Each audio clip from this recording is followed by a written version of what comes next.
welcome to my channel. Subscribe, listen, and enjoy my stories every day. Our 5th wedding anniversary was supposed to be a milestone, marked by a cozy celebration at home. I had spent the afternoon stringing fairy lights around the living room and setting up a table with her favorite flowers, peonies, and candles to create the perfect romantic ambience. A playlist of our songs hummed softly in the background as I put the finishing touches on her favorite meal, lobster thermidor. "Honey, this looks amazing," Emily exclaimed as she walked into the room, her eyes lighting up with the joy that always made me fall in love with her over and over again. "Only the best for my beautiful wife," I replied, pulling out her chair like I did on our first date. We clinked glasses, the crisp sound of champagne mingling with our laughter. The night was perfect, or so I thought. As we talked about the highlights of our years together, her phone buzzed. Glancing at it, she frowned slightly. "It's Mom, I need to take this." "Be right back, love." She kissed my cheek and walked towards the kitchen. The buzz of our earlier conversation was replaced by a silence that seemed to thicken with each passing minute. Curiosity got the better of me. I hadn't heard from her mom in a while and wondered how she was doing. So, I decided to check on Emily, quietly making my way to the kitchen. As I neared, I heard her voice, hushed but sharp with emotion. "I just can't do this anymore, Mark. I don't love him, not like I love you. But I don't know how to tell him about us." My heart sank to the depths of my stomach. The words cut through me, raw and searing. Hiding just out of sight, I strained to hear more, to perhaps catch something that would tell me this was all a misunderstanding. "It's been too long, and every day feels like I'm sinking deeper into a life I don't want. He's celebrating our anniversary right now, and all I can think about is you," she continued, her voice breaking with a mix of desperation and determination. Tears blurred my vision, and a cold rage began to replace the shock. I walked back to the dining room, my mind racing. The rest of the evening passed in a blur. I nodded and smiled, playing the part of a devoted husband while my mind worked furiously. Emily didn't deserve my loyalty, not anymore. That night, as Emily slept peacefully next to me, I lay awake plotting. She had chosen to betray me, but I would not let her walk away without repercussions. If she thought she could replace me so easily, she was gravely mistaken. I decided to start by digging into her affair, find out who this Mark was, gather evidence of their betrayal. My plan was clear: expose her infidelity, secure a favorable divorce, and dismantle the life she thought she could have without me. As dawn crept through the curtains, my decision was firm. I would ruin her life as she had shattered mine. This was just the beginning, and by the end, she would regret ever betraying me.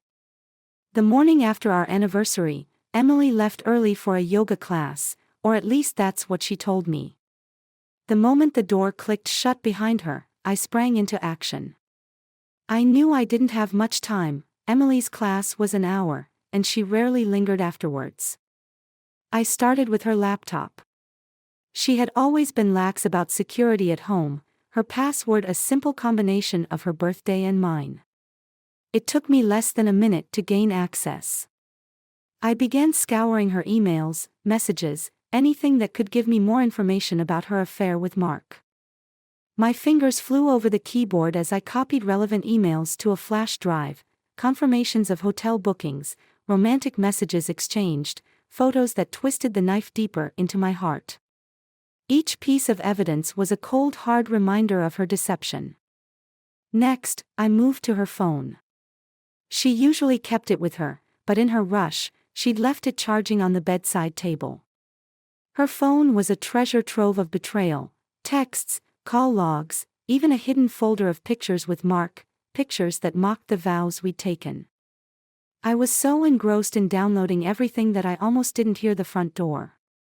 I barely had time to close everything and start a routine cleaning when Emily walked in, her face flushed from exercise, or perhaps from guilt. "Back so soon?" I asked, my voice steady despite the turmoil inside. Yeah, the class was a bit too crowded today. What are you up to? She leaned in for a kiss, which I returned mechanically. Just thought I'd do a virus scan on your laptop. You know, keep everything running smoothly, I said, tapping on the laptop's lid. Oh, thanks.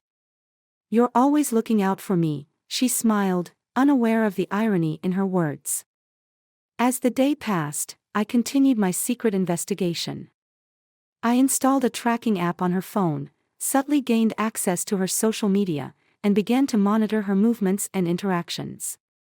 Knowledge was power, and I was amassing it to use at the right time. In the evening, I sat in my home office, piecing together the timeline of her affair. The depth of her deception was staggering. They had been seeing each other for nearly a year. A year of lies, of stolen moments behind my back. As I plotted my next moves, my phone buzzed, a message from an unknown number. I opened it, and my blood ran cold. It was a picture of me sitting at Emily's laptop earlier that day, taken from outside the house. The text was chillingly simple: "Stop digging, or you'll regret it." Fear gripped me for a moment, but it was quickly replaced by a surge of anger. Whoever sent this was trying to protect Emily, or perhaps they were just as guilty. They didn't know me. They didn't know how far I was willing to go to avenge my broken heart. I responded with equal simplicity: "You'll regret crossing me." That night, as Emily slept beside me, her breaths even and calm, I lay awake, planning. They thought a threat would deter me. I would show them just how devastating my revenge could be. This was not just a battle, it was war. And I was not going to lose. The threat lingered in my mind, but it only sharpened my resolve. Today, I would confront Emily, not with the betrayal. I wasn't ready to reveal my hand just yet, but about the threat. My plan was to watch her reaction closely. Any sign of fear or guilt would tell me more than her words ever could. I prepared breakfast, acting the part of the dutiful husband, all the while my mind buzzed with strategies. As we sat down, I noticed Emily was unusually quiet, her eyes avoiding mine. Something strange happened yesterday, I began, buttering my toast with deliberate slowness. I received a threatening message. It seems someone doesn't like me snooping around. Her fork paused mid-air. Threatening message. What are you talking about? Why would someone threaten you? Her voice trembled slightly, a crack in her usual composure. Oh, just something about stopping my investigations. I wonder why anyone would care about a simple virus scan, I said casually, watching her closely. Emily set down her fork, her fingers nervously picking at the napkin. That's really weird. Maybe it's just a prank. I don't think so. It was very specific. It came with a picture of me, here, in our house. I let the words hang in the air, heavy with implication. Her face paled. A picture. Of you here. But, we need to call the police, right? I shook my head, a plan forming. No. Not yet. I think I should handle this myself.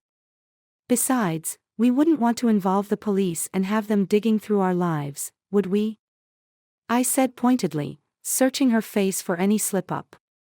No, of course not. Just, be careful, okay?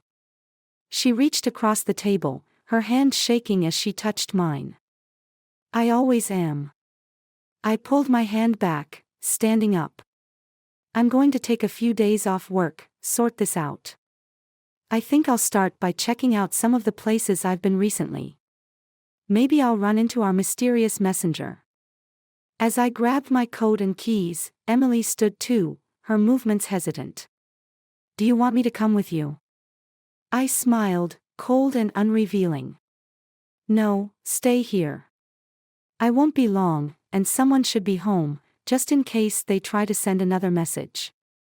Leaving her at the table, I drove to the first hotel where I knew she had met Mark.